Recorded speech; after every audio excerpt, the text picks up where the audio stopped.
Van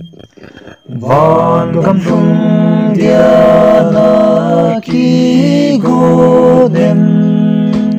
ta san un ki ging pavin koi le ka thu ta san na van gam nom su chang in te van gam nom say thay lo shen som te dia ki sim chu zon u vin gam thing chu zu bili hung kai chi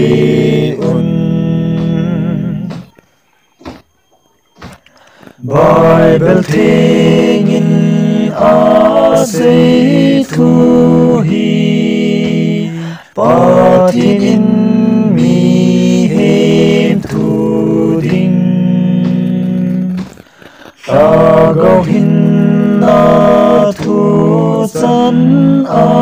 say ta san un son sit pai sha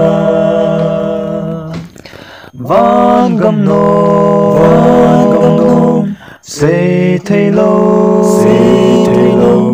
shen som te dia ki sim chu zon u vin gam thing chu zu bili hung kai chi un Krista ahin nom zo se chun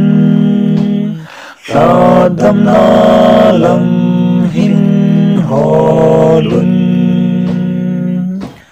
hin mai chon sit pai sha na di shagau hin a pi ve van gam nom say thay lo shen som te dia ki sim chu zon u vin gam thing chu zu bili hung kai chi